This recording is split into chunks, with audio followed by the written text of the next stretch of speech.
Well, it seemed like on every turn I was hearing, no matter how much I was putting into my son, it's like, oh, well, you know what? I think we don't even really know how much he understands. He has the mind of a toddler. He's low functioning. He's severe. He goes on to spell his first ever sentence, God is a good gift giver. Wow. Let me tell you, that was like impossible. I couldn't believe it. I thought I was on candid camera. I thought that did I just crack? Like, what is happening?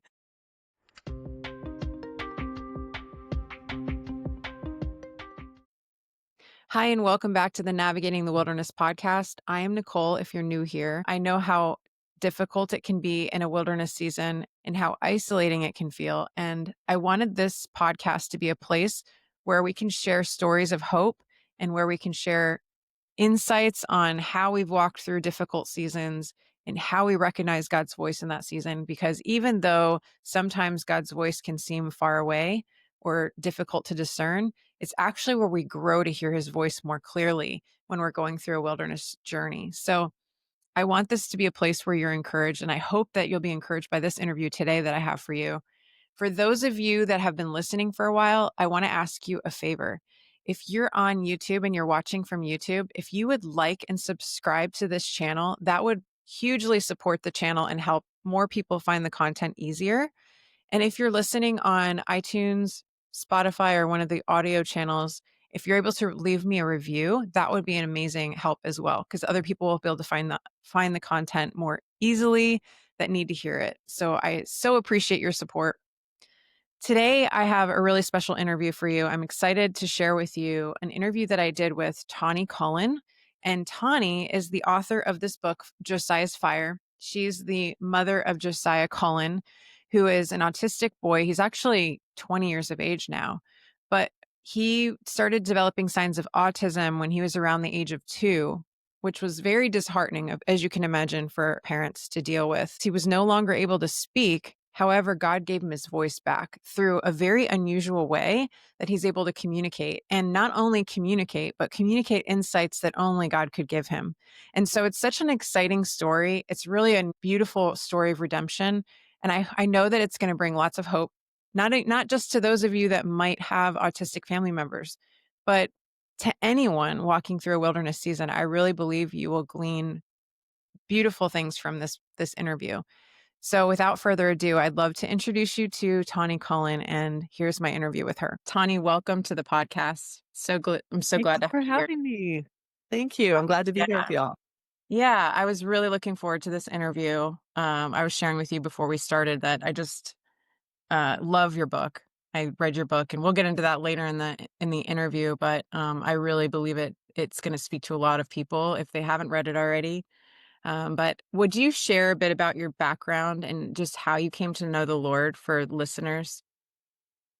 Sure. Well, boy, I grew up in a home where my mom was really kind of the spiritual head of the household in a way. But boy, was she one that was really leaning into the Lord.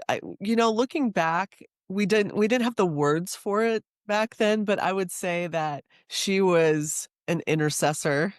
She was the picture of an intercessor. So she was always praying for people. She was always leaning into the Lord. And I, watched her navigate her journey through all sorts of ups and downs and twists and turns. And she always was pressing into the Lord. She was opening up her Bible. She was praying. And she was just the greatest mentor of my life. She wanted me to go to a Christian school when I was growing up. And so I went to Christian school through 8th grade. And for part of it, it was a very strict kind of fundamentalist type of school. The girls had to wear dresses, and it was just very, rule oriented and behavior oriented. And I found that I had to kind of deprogram from a lot of that, where you really create a bit of a pressure upon yourself to just like be perfect. And and even your relationship with God is just all based on performance. That's just kind of what gets bred into you a little bit, in that kind of setting. And so I had to unlearn a lot of that stuff and really learn the love of the Father, the love of God. Um, and so I really grew up kind of as this achiever type personality. I had to get A's. I was salutatorian of my high school class. I anything that I did, it was the sort of thing where if you just work hard enough and if you just want something bad enough, you can achieve it. So that was kind of the pressure that I put on myself. That wasn't necessarily how my parents were raising me, but that was just something that I grew up having just a lot of pressure to be, pleasing people, to be achieving and all of that. Very driven. And, so I got into college and got into theater, got into communications, and, met my husband. We worked as living history interpreters, in the year 1875 in, North Dakota at this tourist thing for a college job. That's where we met each other. Wow. And then when he came to my college, we did a lot of drama, and it was Mm, so funny because we always say that our early days were very dramatic, but not in the sense that they would later become. right.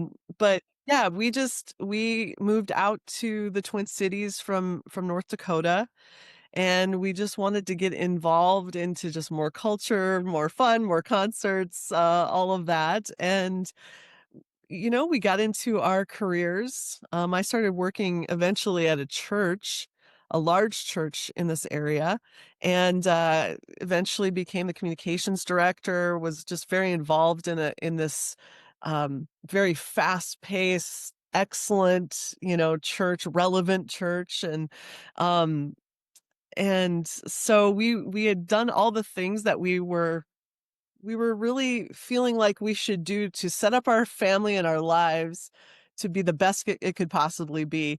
Really, with the idea of, if you just make good decisions, if you just, do what you're supposed to do, dot, dot, dot, then life will go well for you.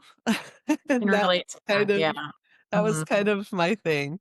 And, certainly we had gotten involved in our church. We were serving, we were tithing, we were involved in small groups. We were just doing all the things you're supposed to, quote, do. Mhm. And we got about 8 years into our marriage and, doing all the things. And then one day we kinda looked at each other and like, life is just kinda getting a little bit routine. Maybe we should do something to just kinda change it up. And so my husband goes, "Well, maybe we should take a cooking class or something." And I was like, "Yeah, or maybe we should try starting a family." And so we're like, Okay, well, maybe it's time to start trying." And so it so happened that about a year later, we welcomed our little son, Josiah, into our lives. And my husband's name is Joe. My name is Tani. And I remember the day that I heard the name Josiah, and I was like, that's it. That's what we're going to go for. And the name means fire of the Lord. And so I really love that. And that will be something to come up that comes up later because the name of our book is Josiah's Fire. um, but I just thought this is going to be great. Yeah, we're going to be a two-income family, but we found a little daycare down the road and we're making it work, and everything was wonderful and life was normal and normal was good. So life was going well and things were kind of plodding along, and then he very suddenly changed. Um, there were little things. He didn't walk right away. He was about 17 months old when he finally started walking, and then we're like, "Whew, okay, that's good. There's nothing going on there." And then at about 19 months old, he just started turning light switches kinda on and off, or he started losing eye contact.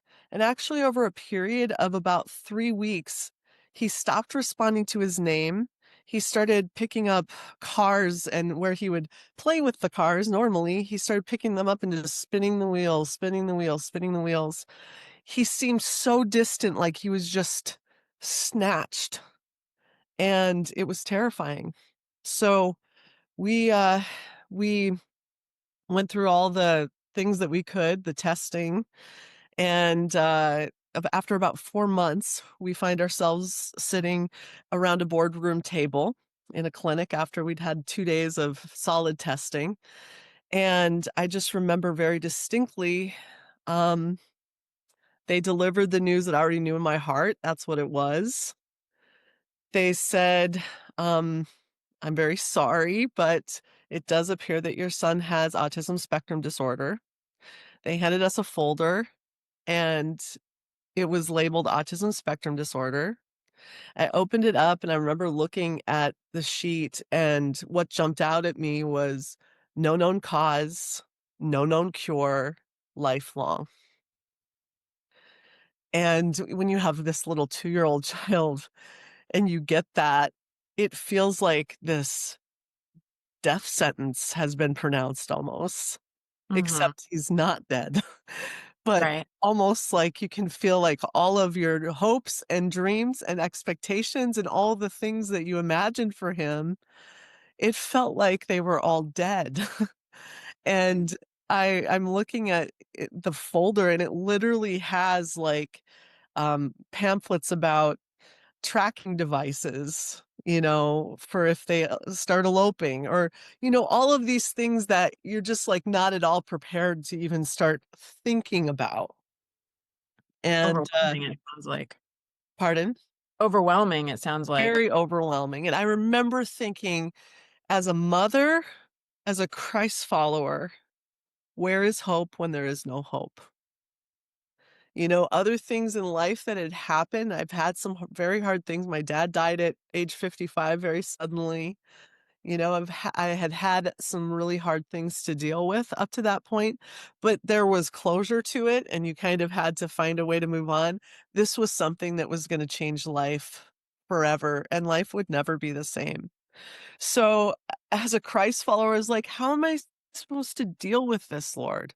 What am I supposed to do moving forward? Of course, we had all of the things that we had to just get involved with. We had to get into, 40-hour-a-week therapy center, and there's just a million things, special diets, and all of these activities and all of these things, and you're just basically, it feels like they're telling you to just expend all of your emotional, physical, spiritual, financial energy, and then someone's thrown on the emergency brake. It's just burning everything up all at once. So that's what it really felt like. And then you're also going to work, and you're also trying to basically be Mhm. the same person and not miss a step. And I wanted to mention this, I worked in a church at the time, and absolutely, loved my job, loved the mission of the church, loved the people I worked with. I remember though, it was such a difficulty walking through this season, and then showing up every day and being the communication director and having to just keep everything going and everybody happy and meet deadlines and never lose the excellence factor of everything, right? And that totally played into my personality because, again, I was like this achiever personality. So when it came to being an employee, you know, oh man, I'm responsible. I will get it all done. You don't have to worry about a thing, and it will be awesome, And yet I'm barely sleeping. My son's up in the middle of the night. We are dealing with this thing that you have no understanding or language for. Nobody knows really what to do with it. And I remember 1 year after the diagnosis, going to a retreat for the management level people at my church, the staff. And it was basically like the person facilitating said, let's go around the table and everybody give, one thing that they're like really proud about this year, a really big win for this year. And I remember I was the last one, and I just basically said, honestly, I just see that it's a win that I even survived this year, that I survived. And I very distinctly remember one of the managers who I worked quite a lot with and was really producing a lot of stuff for. She said to me, Tani, I just want to applaud you because you know what? You really didn't miss a step. You really didn't miss a step. I literally, with those words, went back to my room and just fell apart because I thought, didn't miss a step. Obviously, you never asked Yeah. how I was Wow. really feeling and how I was really doing. It was during that time that I had actually started a blog Mhm. because I felt like I had to find a way to express my feelings. And I we had gone through some of these classes, and it was all about like how to adjust to this diagnosis. And everything was like, how are we going to cope with this? How you're just learning how to cope with this diagnosis. And I remember opening up the Bible and I was like, okay, Lord, here it is. Here's what we're dealing with. You got to show me in your word how I'm going to be able to cope. How do I cope biblically? I could not find one thing that talked about how to cope. Wow. Everything was how to hope. Mhm. Everything was how to hope. So I ended up naming my blog Hoping Not Coping and shifting my focus to say, okay, Lord, I have this many questions about life and what to do now because I thought everything would go well for me if I just made the right decisions. And now life has really fallen apart, it feels like. And God really, that was a period of time that he started working on me. And I was able to look to him and say, what does it look like to hope in this? How am I able to shift my heart toward this? And he started meeting me there, where doing devotions became being devoted, where I learned about the love of the Father for me and realized that I really had like an orphan spirit in a way. Because when it came to God the Father, because he he had love that he wanted to receive from me, that I was really good at trying to do it that way.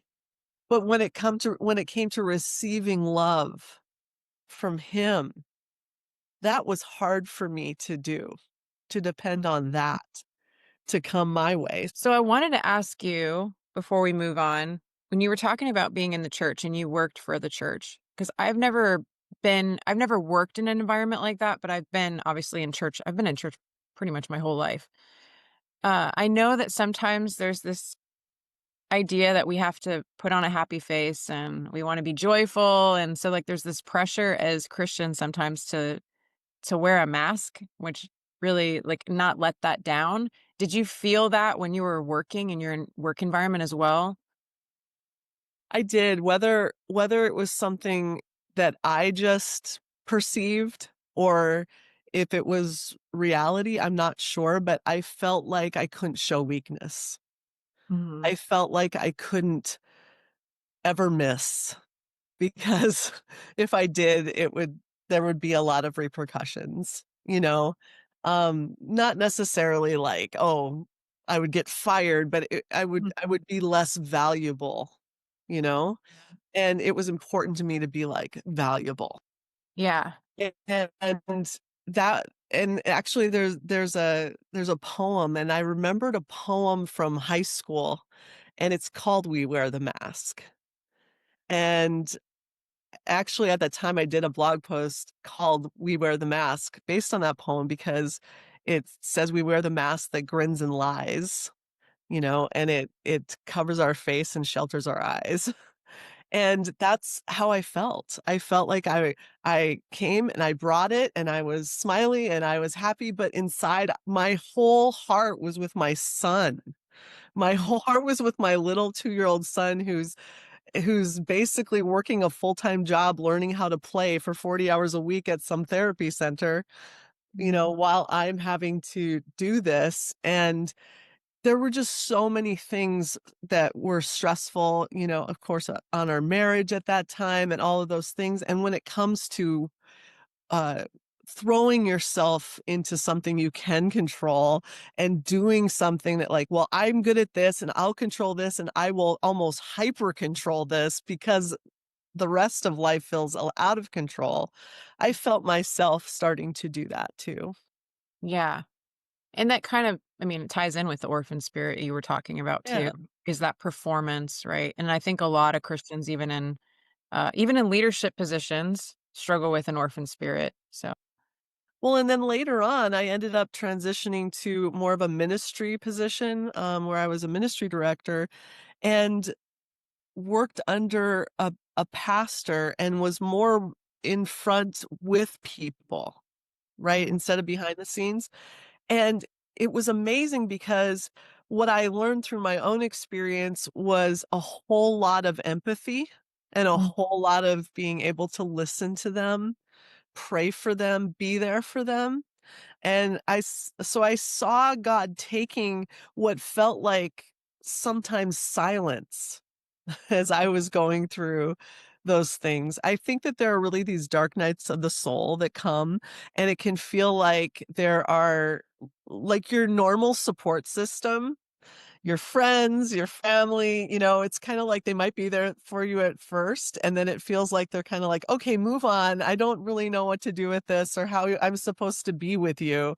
So they just kind of don't check in very much, or they just don't know what to do. And that's yeah, true of anything. It can be true of, if you become a young widow, or if you've had a miscarriage, or if you have infertility, or if you have any kind of issue, cancer, sickness, whatever. I think that it's difficult for people to, like, stay on the long road with someone, yeah, you know?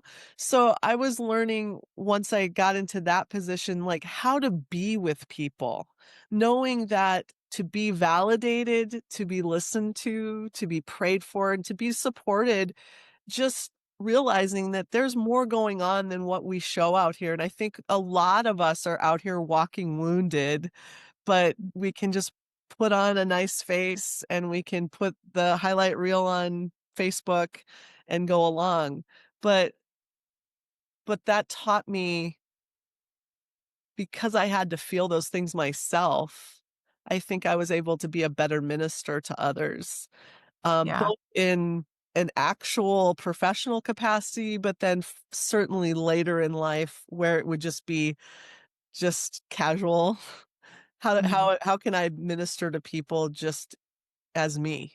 And, when the title was gone and I left my job and I was just a mom, just a stay-at-home mom, caregiver, putting everything into my son after having been, much more involved in a career, that was a whole 'nother transition. So, mhm, yeah.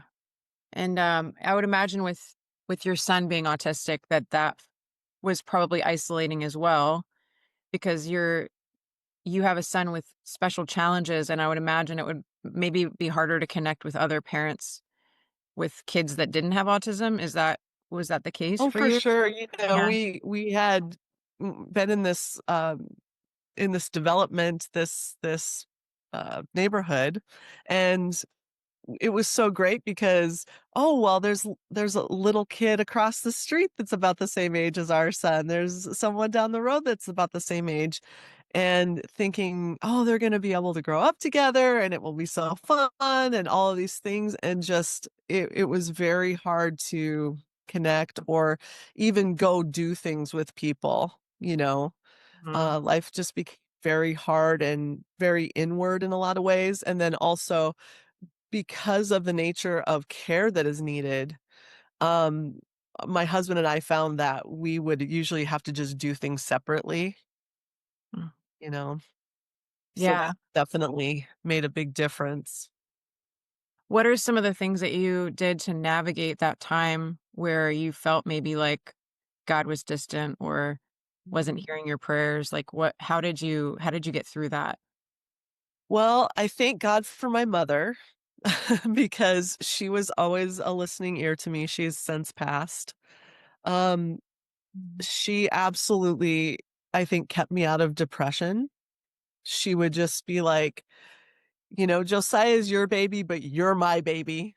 And she would listen, she would pray, she would be like, let's go to the Lord, and really model that for me. And then also finding other, older mentors, female mentors that definitely could speak to it may not have been autism, but they've been through stuff. Everybody's been through stuff, and there's nothing like these older women that are like, "You're gonna make it. You're gonna be able to go through it."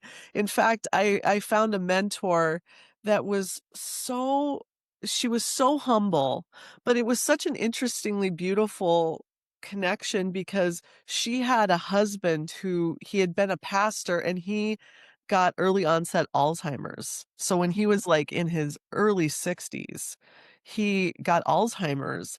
And so even though my son had autism and was young, what she was dealing with her husband with early onset Alzheimer's, we had a lot of similarities and a lot of connections. And so I felt like not only could I encourage her, but she encouraged me. That was a beautiful thing. And I really came to find that um, there's a wholeheartedness that can come to life when you reach out to somebody who's in front of you, who's walked a road in front of you.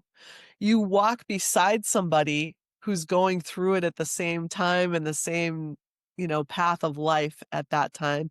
And then once you've gotten ahead a little bit, you reach your hand back and grab somebody else who's shell shocked in their situation, and you can say like, "Hey, I've been there. It's going to be okay. Let me help you out." And so I had some of those people that God placed in my life and intersected, and to this day, I look at them as like these angels that God brought to help Mhm. me, to be physically there for me on earth and, to lift up my head and my arms. Yeah. Yeah. Wow. Yeah, and you went through I know I read your book and it was super impactful and just hearing the story of everything you guys went through and you poured so much resource into your son and helping your son. And would you talk a little bit about just some things that you learned through that experience and like maybe when you look back how like what are the things that God has really like done in your story that's been impactful for you through your son? Sure. Well, my son today is almost 20, and I just turned 50. So, I've been doing a lot of reflection lately, because of that really I'm calling it jubilee year, I'm jubilee. And actually this past 1 year has been amazing. Like God has done so many amazing things. My son has been doing so much better. Just things have accelerated and God has brought connections and the right people in our lives to really see my son blossom as an adult more, you know, in this distinct and interesting and unique way. But what it comes down to when I'm saying where he is now, I look back and I think about how I had to shift my paradigm, from like, how does the world work and what is worthiness and what is achievement and what is making progress? Like, what does this all look like? Because, we grow up that progress and people's kind of identity and worth and everything is based on what they can do. Mhm. Well, it seemed like on every turn I was hearing, no matter how much I was putting into my son, it's like, "Oh, well, you know what? I think we don't even really know how much he understands. He has the mind of a toddler. He's low functioning, he's severe." So you're trying to run and make sure that your child is at least like in the high functioning category.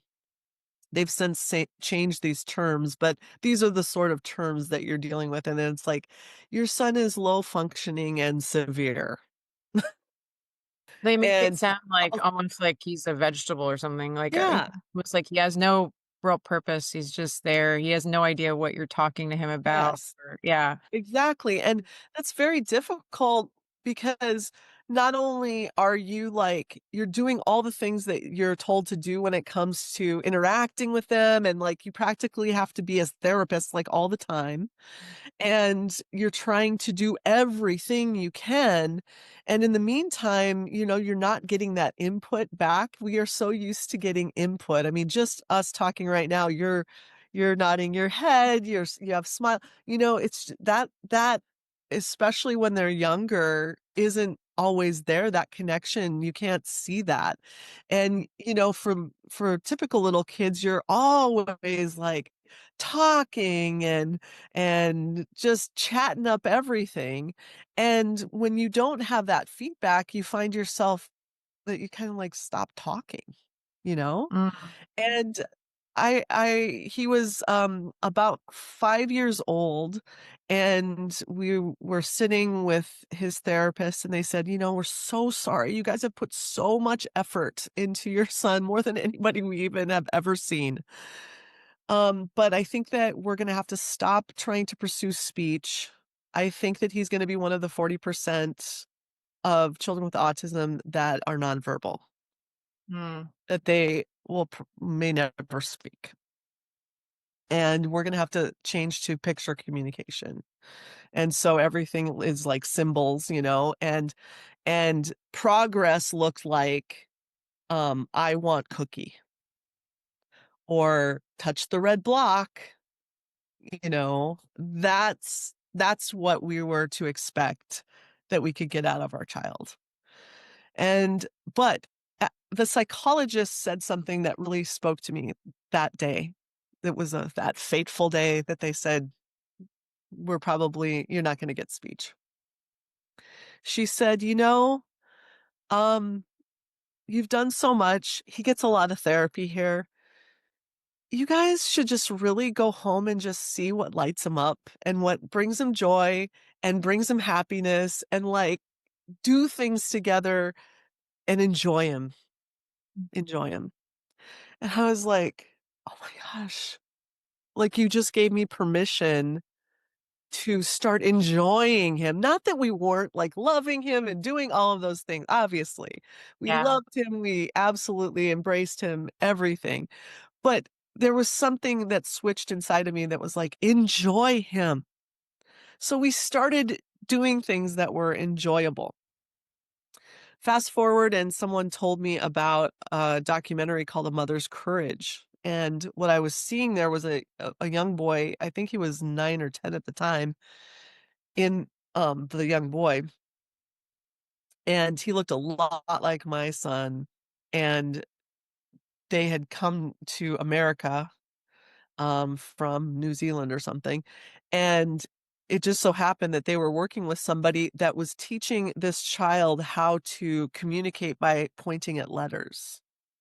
And I'm like, that kid looks like my kid, the one that you think. And then she actually said, they said he has the mind of a toddler, all these things. And then he's like communicating real thing. Wow. And I was like, I've got to find this. So I found a place that was doing it like 4.5 hours away. And I took my son to this camp. It was called a camp, but it was a one-on-one, like 4 sessions during a week. And it was there that another mind shift happened. She said, presume age level intelligence. And I was like, what?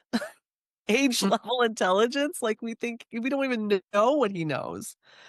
And she's mhm. like, talk to him as if he's his age, presume age level intelligence.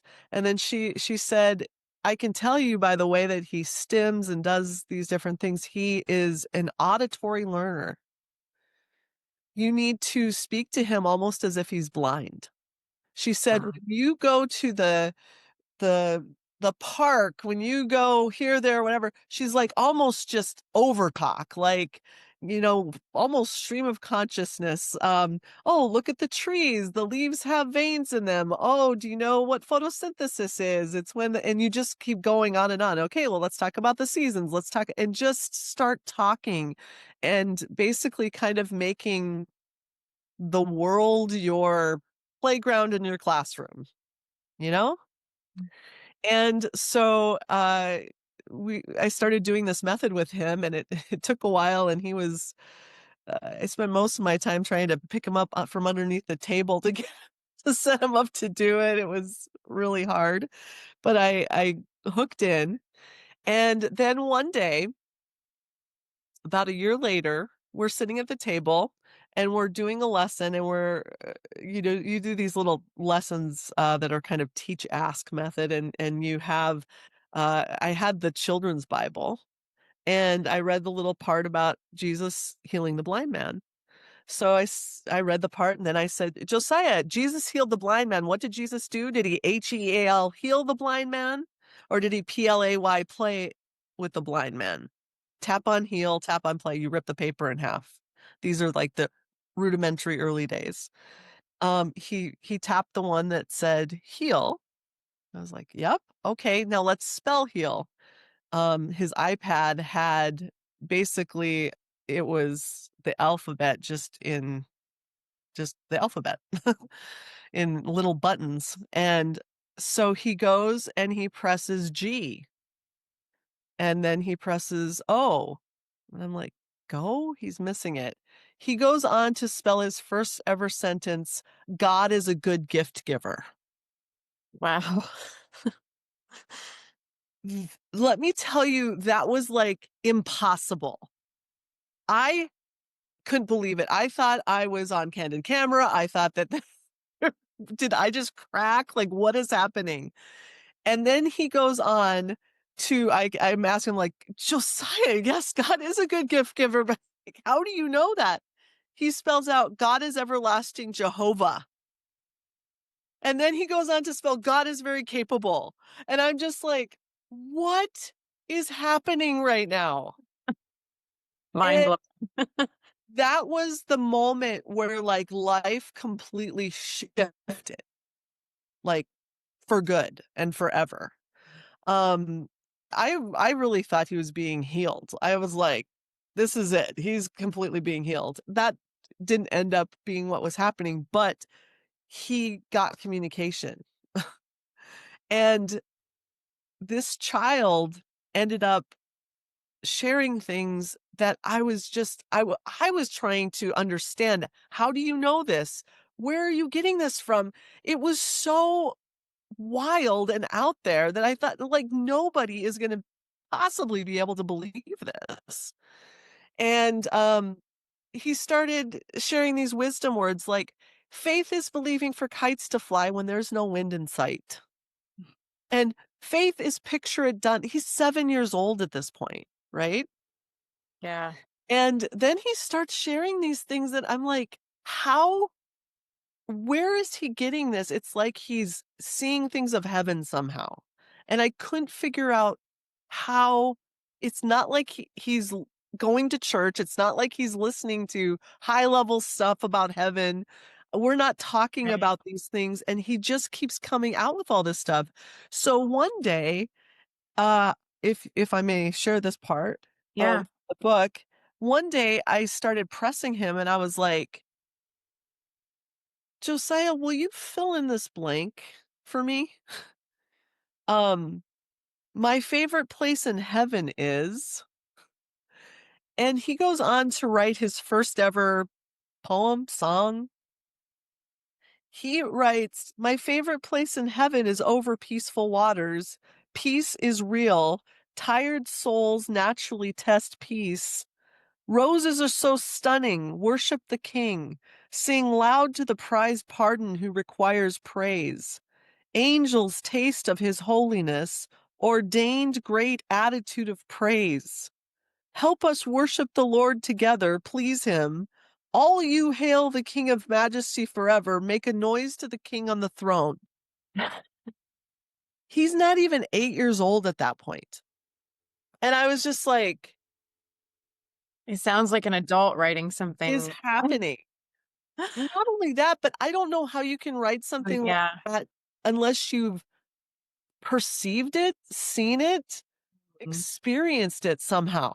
Mhm. And so this is the sort of thing that started happening and happening. And I'm just going, I have no grid for this. I can't find anybody that this is happening to. I came across Akiana, the painter, who's kind of the young savant. She's now in her 20s, but she painted that picture of Jesus and heaven is Yeah. full or whatever. I came across her story, which like had some similarities where she's kind of being taken up into heaven. I came across, the heaven is for real story, but like Josiah had not had like a near death experience or anything. I couldn't figure out how in the world is this happening, but it was happening and it just continued to happen. And hugely prophetic things started happening. Um, he started writing a lot of poetry. He started talking about people in heaven that he had never met on this earth. Mhm. So all of this stuff was happening and I didn't know anybody that this was happening to. And I am just trying to navigate this all on my own, right? Mhm. And it just so happens I had thought I would write this book for my family, my friends. And it just so happened that one thing led to another and God just like opened these doors. And I worked with Cheryl Ricker, who is the co-author. And so we put our book out and I end up going on Sid Roth's It's Supernatural. That was kind of where it really went wide. And I started getting messages because for years I had created Josiah had asked me to create a Facebook page where he could post the stuff that he wanted to post. So we had started doing that. And I had some people message me. The first was this one lady, and she said, I heard about your book. I read it. Your story is our story. And I'm Wow. like, what? She said, my son is 17. He's older than your son. But basically, the exact same thing has happened. And she Uh, said, we actually have several young men in our church. They kind of created a church for special needs. And we've created this camp, and will you guys come? And will you guys come and speak and be with us at this camp? And I'm like, first of all, I'm like, this somebody else is out there. Right. Second of all, I'm like, yes, we go to this camp, and this is outside of the book because this is after the book's been published, right? Yeah.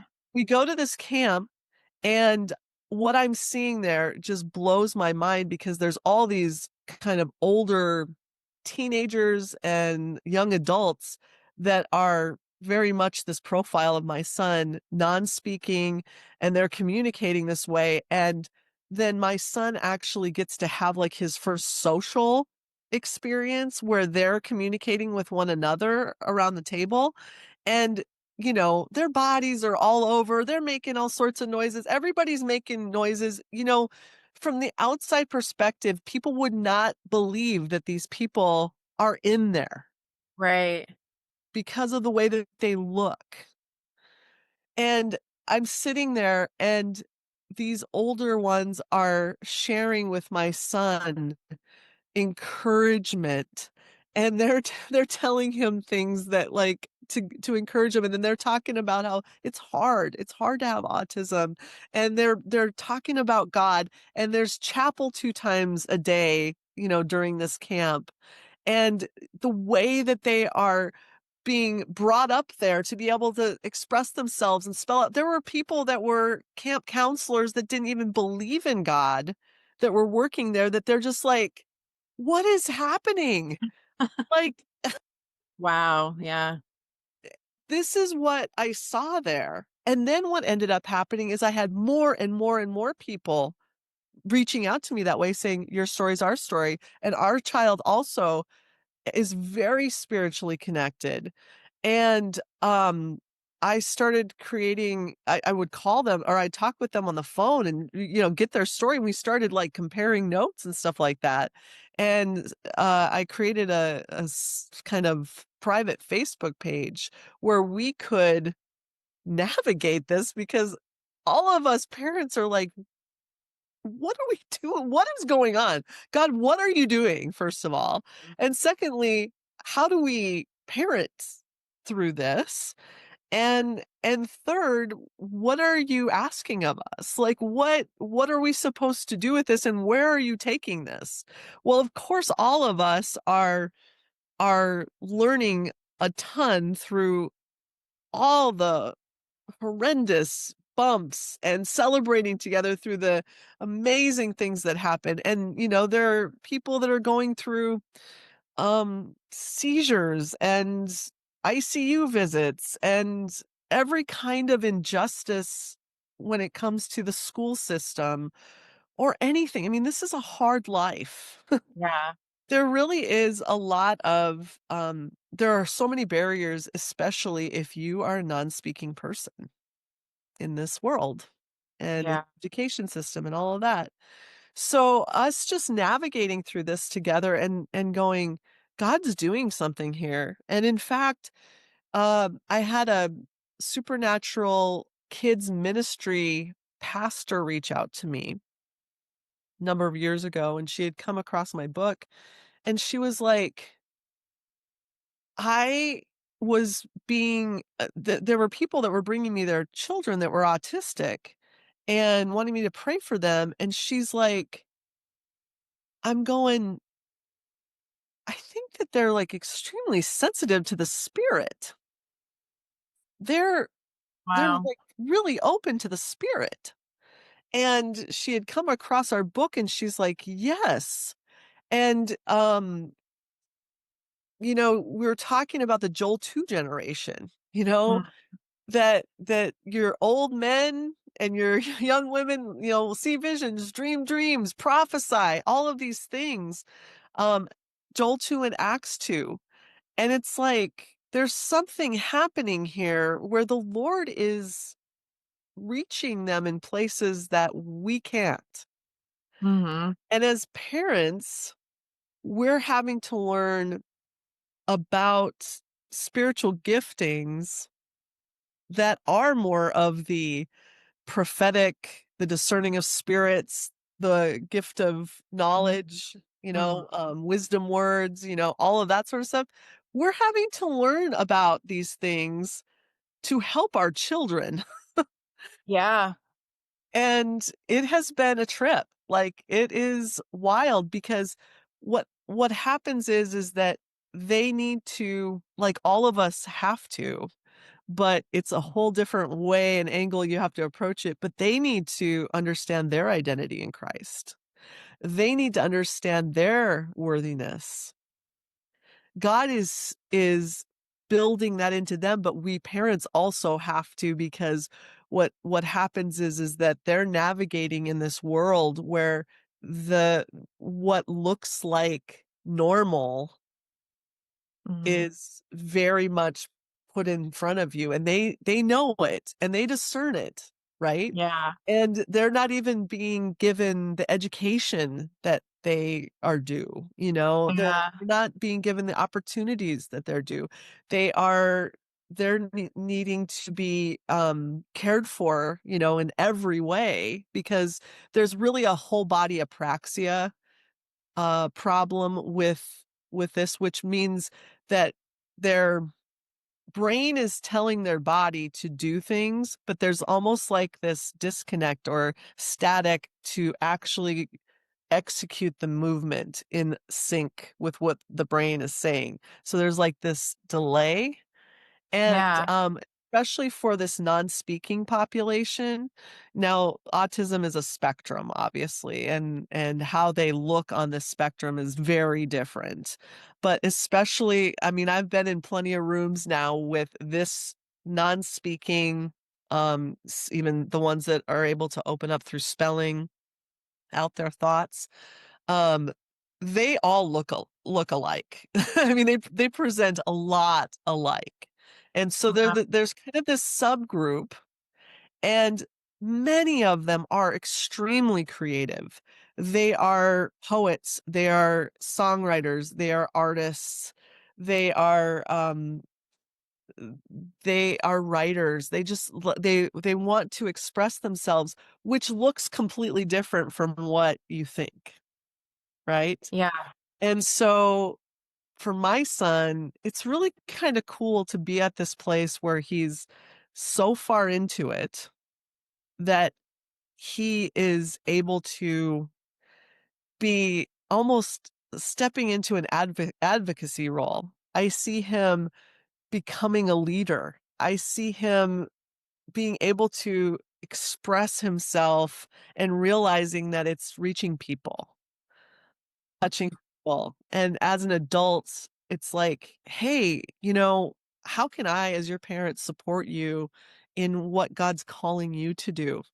And we continue to pray for Operation Freedom. I mean, that's basically what I title it. Operation Freedom. What can we do to get the limits off of your life?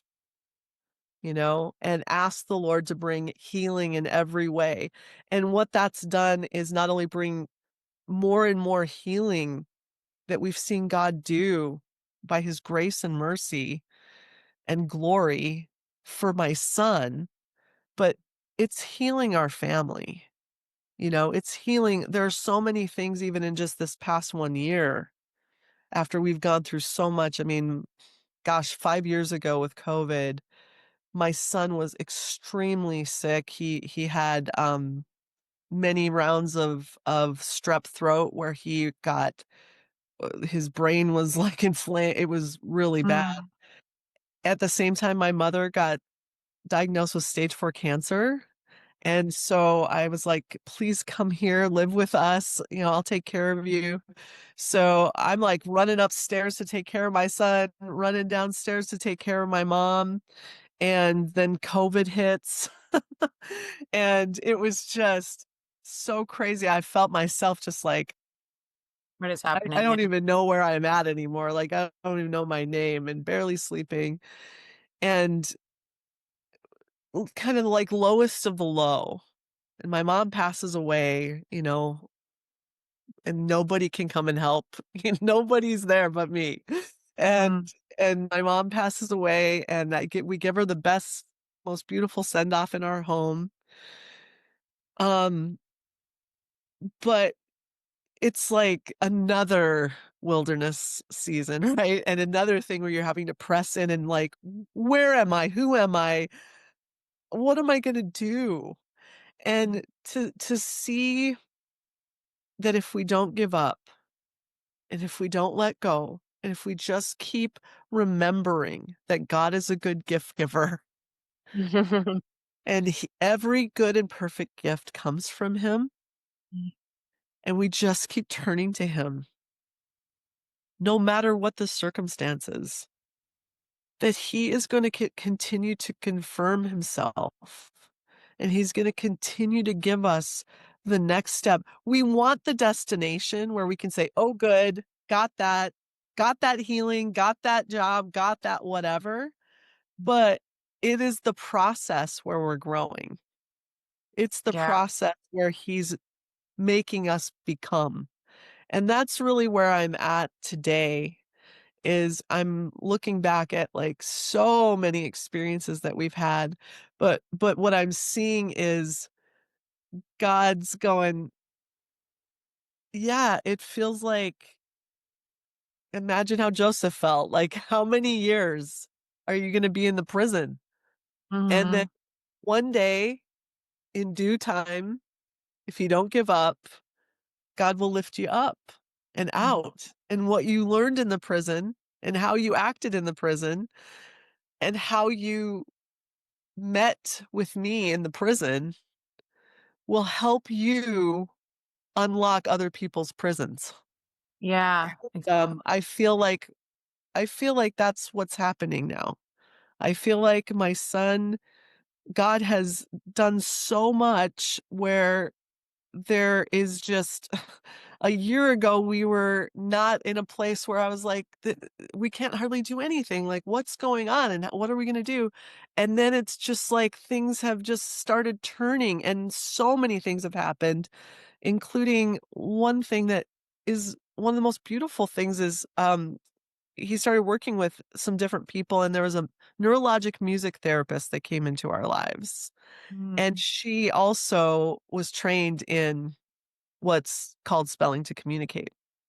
Now, Josiah got rapid prompting method back then, but there's kind of different ones that basically it's just presume competence, help them coach their motor, their body to be able to point at letters to spell out their thoughts, right? And so he started working with her, and he was saying how he really wanted to bring some of his music to life. And Mhm. I didn't, how could we do this, you know? And he wrote poetry all the time, and she's just kind of like, how are we going to do this? And she finds this app called Suno AI, and you can plug in your lyrics, you can say the style, you can put the style in that you want, and then it automatically creates a voice with these songs and music. And so this was beautiful for my son because he could sit there and tell me what he was looking for and tell her. And he started creating these songs, and then he's able to pick the song that most matches what he was thinking and be able to, for the first time, listen to a voice that is his lyrics, his song, and hear it sung back to him many times. Wow. Well, and there's this like feedback loop, but there's something about that I was invited to a church on Mother's Day. And 10 years ago, I went and spoke at a women's retreat, and I got involved with this church a little bit. And, we kind of stayed in contact here and there over the years. They had invited Josiah and I to come and meet with their worship team, and we were talking about these different things. And um, we were on uh, referenced a couple of times during this wildly popular podcast called the Telepathy Tapes. I don't know if you've heard of it. I haven't, Uh, but I was sounds very like I was very off put by the word telepathy, but it's a very interesting podcast put out by Kai Dickens, where basically it's exploding this idea of so many of these non-speakers that have these giftings and abilities that you know we were able to come in and talk about. There's another book out called Jesus, Josiah, and Me, and it's where Josiah had like all these prophetic words for this guy, and it's by Max Davis. I really recommend it. But he had all these prophetic words that he could not know. And so telepathy, that's not really what we're, yeah. but prophetically, how are these things being relayed? At any rate, um we were invited to come and talk and just to have some time with their staff. And then I was invited to actually speak at the Mother's Day service and give kind of an update on Josiah. And here, as a mother, this was the most beautiful thing to me. I was able to talk about Josiah a little bit. The pastor wanted to play a couple of his songs. For the first time, Josiah and my husband were able to actually be in a whole church service. And Josiah sat there beautifully, was in there beautifully. My husband had never been able to see me in person. My son was able to hear himself leading worship from the stage. And one of the things that my mother said to me before she passed away was this, because she was a huge prayer warrior, even as she is going through all that in her body and starting to fade. Um she would pray for Josiah, and we would just be together that whole year just praying so much. She said this to me. Sorry, I'm getting emotional. Okay. She said, "Tani, one day I know that your son will be singing from a stage. And when he does, I want you to know that I will be watching from the wings." And I still believe that one day he will physically be singing from a stage. But God gave me a glimpse of it that day, and I really felt that on Mother's Day. Wow. And that's the sort of thing that I see God doing over and over again when our eyes are open, our hearts are open, our ears are open. He continually is telling us, "Yes, I am here. Yes, I am confirming." When you feel like, "Am I doing the right thing? Am I hearing right? This didn't work out." All of this stuff, for God to be building in you this like discernment and this understanding that says, I know that doesn't feel like the right thing to do. It's not even the thing is that would be advice that would be given in the world. Mhm. But my kingdom is not of this world. And I need you to start looking and seeing, what are the signs of the kingdom come near you? And what does it look like for you to be walking with Jesus's talk about what the kingdom looks like and how to spread it and how to be a light in this world. And I love, as a mom, seeing my son take up that mantle and be able to share from his heart, honestly, the things that God has instructed him in places that he has never been able to access in this world. Yeah. It is phenomenal. It is unbelievable, but believe it, it's happening. And so to me, I have had to go, God, you really are a huge God. And help me to understand that I don't need to be like in this scenario of perfection. Like perfection went out the window a long time ago. I don't need to be in this scenario of like, oh, I got to do everything like in this polished way or whatever. No, like, who am I inside? Who Mhm. am I inside? Because I do have a voice. My son doesn't have a voice, but you know what? Authenticity is what connects, Right. not everything being like polished or marketing or all of this stuff. It just, like stripping back to the basics of humanity and the fact that God so loved the world that he gave his son. And that's the huge part. We're so broken as we're trying to like plaster up everything to look a certain way. In the meantime, there's so much brokenness. And what I see is God taking what is simple and he's confounding the wise. Ah, Are we as a church willing to see through the facades of this world to really get to the heart of the matter? And that's the thing that I feel like God's putting before us with yeah. our story. Yeah. Your book, there was so much, I would encourage anybody who hasn't read it to read it because I feel like it's such a paradigm shift in so many ways. And when I first picked it up, I thought, well, it's probably more meant for someone who's a parent of autism, of someone with autism. And then when I read the book, I thought anybody would benefit from this book. There's so much in it that's so rich. And I love just the process that God took you through and just how I read your story and it's like, I can see how hard it would be at the beginning. And then when you see it, the fullness of it, and God is a good gift giver, he gave you a gift in your son. Like, it's so profound, some of the things that he says and the way God uses him to speak to other people, even, or to reach the lost, things that you would never think someone with autism could do. And even just as somebody who's looking at in from the outside, and I've seen people that are autistic, and I've thought they're not really at home, or I've had those thoughts like, Of well, are course. they, what do you do with a child that has autism like that, where they're just not functioning?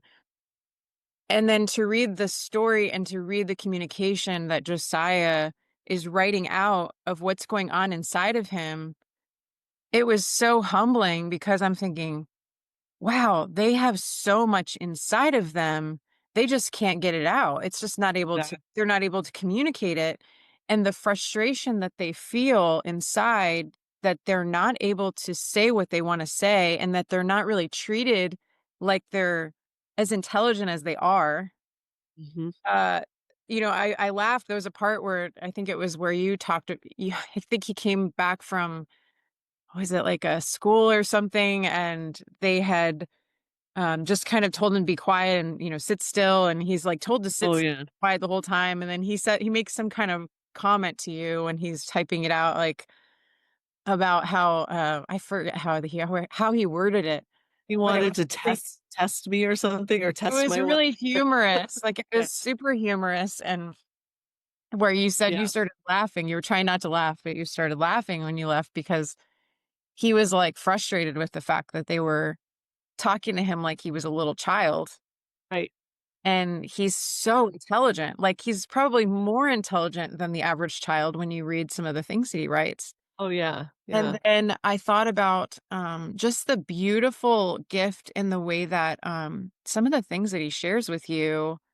I was like so curious. I'm like, does this happen more frequently than just what you've written in the book?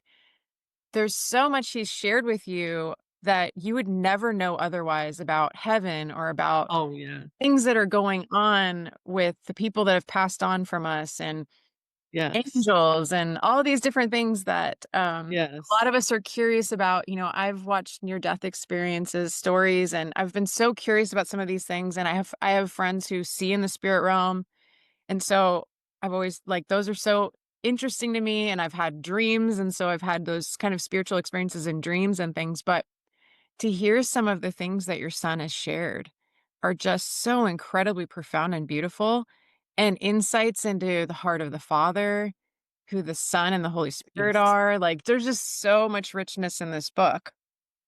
I'm curious though, is that something that has continued on? Like, there's probably things I'm sure you absolutely. can't share, but does he continue to Yeah, just absolutely. That absolutely does continue on. I almost, you know, very often, at least weekly, almost daily, there is something that, like, he'll wake up in the morning after having, a dream. Mhm. And it will just be like he wants to spell it out, he wants to talk about it. What has changed is that he is better at decoding and putting into words that are understandable what it is that he's wanting to communicate. So I think, like, when he was younger, there was a lot of just, like, Mhm. kind of raw information, that maybe he didn't know exactly what he was trying to say. He was just saying, like, this and this and this. And now he's, like, really good at actually writing out what it is that he learned. Wow. And it there are so many things that are so profound that basically he'll say something, and I'll go and study it out, say something that's in the Bible, and I'll go and study it, and I'll be like, "Oh my gosh, that is what happened." Or things like he'll use, like, a Hebrew word or something, and I was like, "What is that word?" And then I'll go and look, and, like, that's actually a Hebrew word. And then I'll study it out. Or there have been many times, don't ask me, I don't know how this is happening, but, like, when it comes to the spirit world, there's so much that we don't understand, but there have been many times where I have had a dream, a very, like, vivid dream, and I'll, like, wake up from the dream, and he will literally wake up at the same time, and then he will later tell me about, like, more about that dream. Like, he'll almost have, like, the interpretation of, like, "You had this dream, and da da da da da," and I'm just like, how did you know How did that? you Like, know that? Yeah. how is this happening? But the it's just happened so much that it's just Yep. like, "Oh, yeah, that's totally normal now." Yeah. Yeah, and I think it's easy. I mean, I grew up in a church where it was very, I mean, that would have been very taboo to talk about anything, Oh, yeah. spirit realm and things like that, and I've come to, I feel like the longer I am journeying with the Lord, the more that I feel like, I don't, there's a lot I don't know. Well, it's very important to, you know, test the spirits. Yeah. You Yeah. always need to test the spirits. Yeah. You always need to look at the word. What does the word say?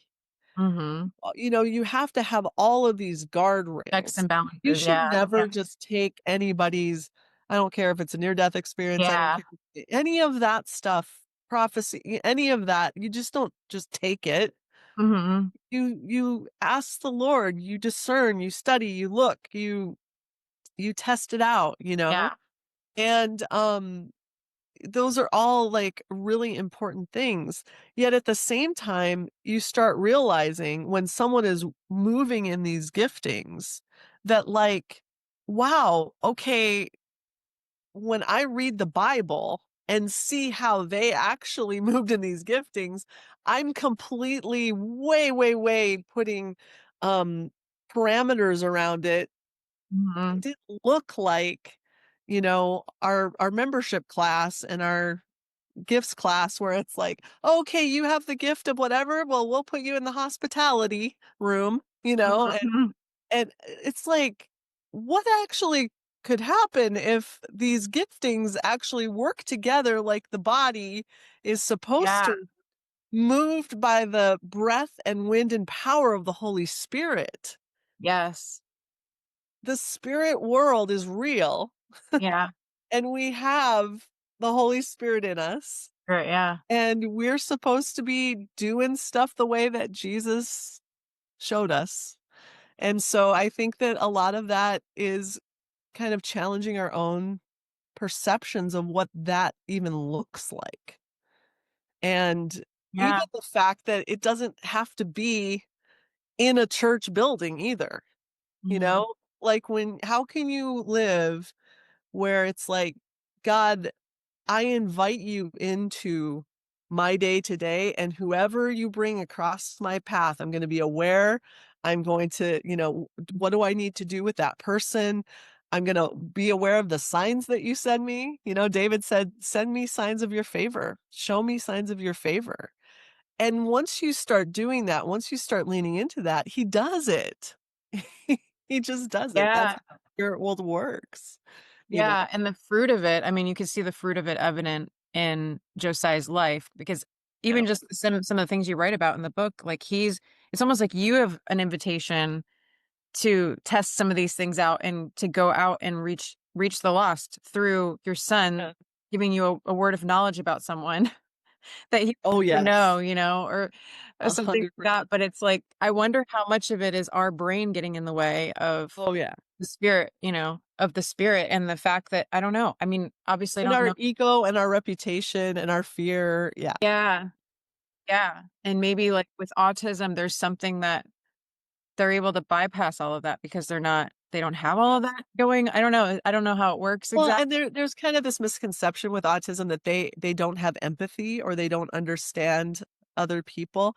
Actually, especially with this profile, I would say they're, like, hyper empathetic, that they Yeah. really can sense your emotions. They Wow. really are in tune with, if people are stressed out or if have different issues. They just have Mhm. very heightened senses, but then you have these other things that are happening that you're just going, um, you know, I can't quantify anything but it being like a spiritual gift, Mhm. spiritual access that the Lord is giving.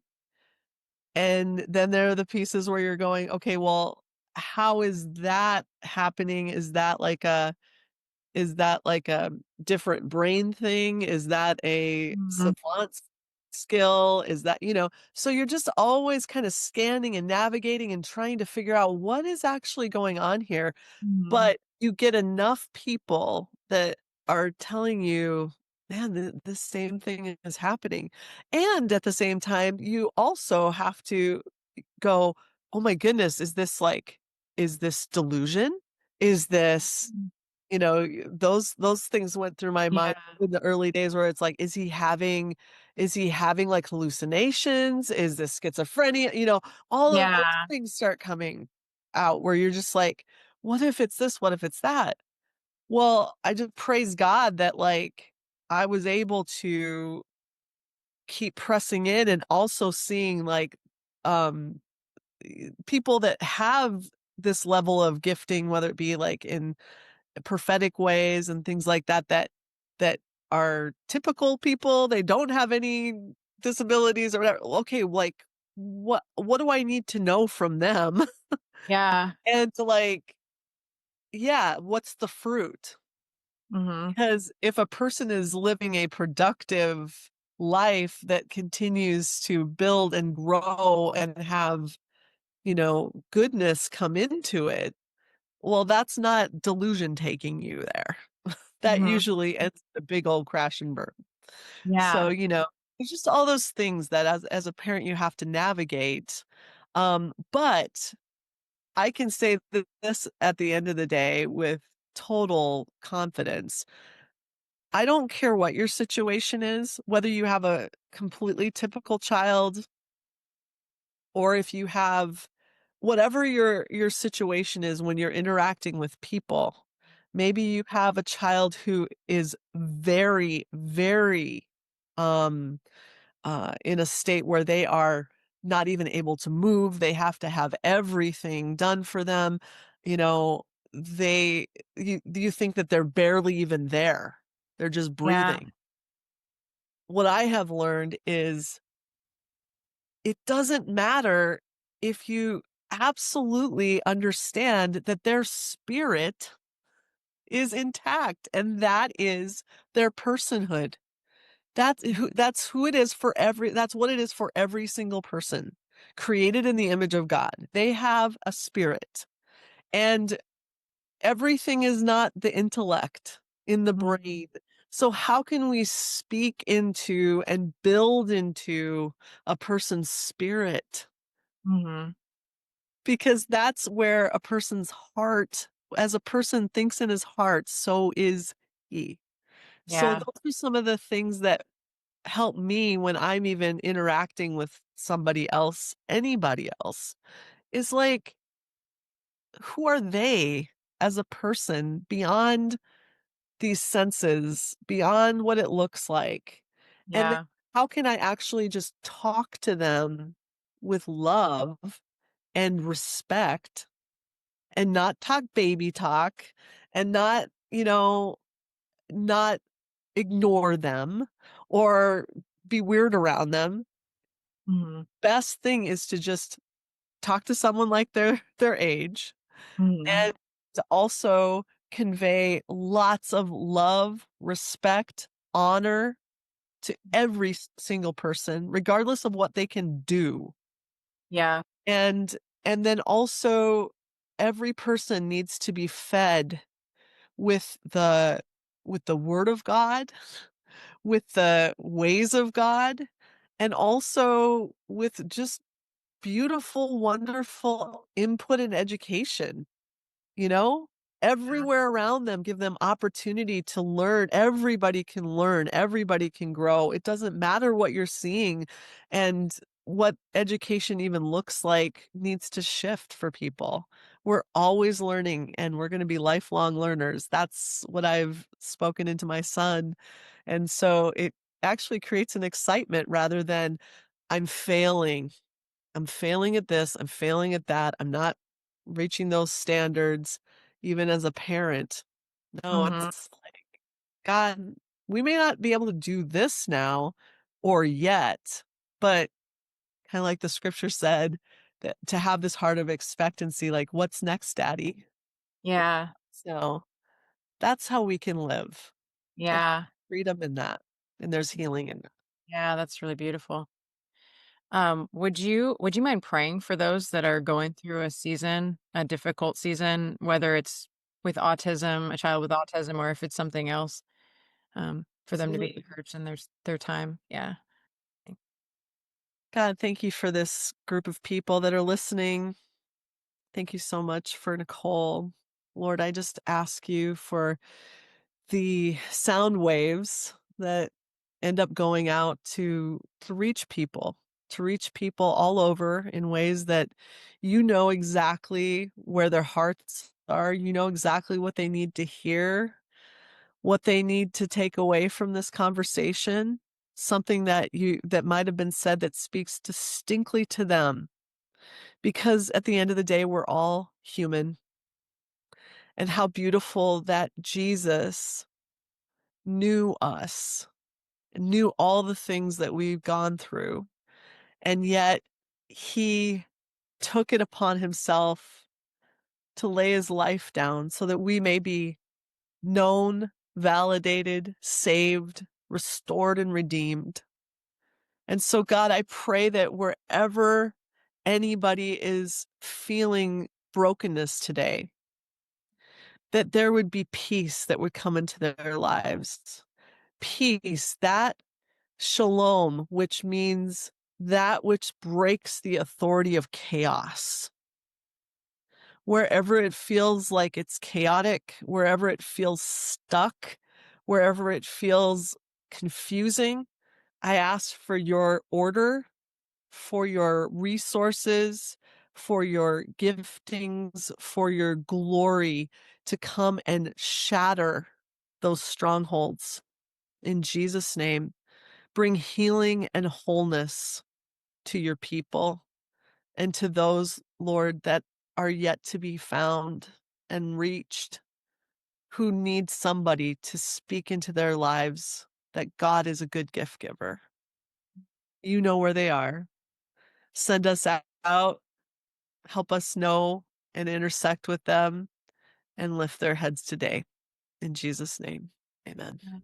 Amen. Thank you so much. I appreciate it. Yes. Thanks for And, having huh?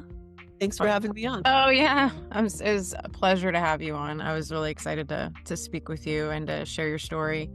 And those that are listening, I will put all of the links in the show notes. There's a book, Josiah's Fire, and then do you have a website? I don't have an active website right now, but Okay. the best place to go is Josiah's Fire Facebook page, and Okay. that is most active.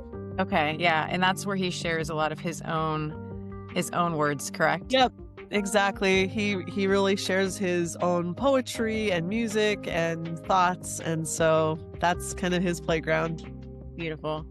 All right. I will make sure to share all those links in the show notes for those that are listening. And thank you so much, Tani, for coming on. I appreciate it.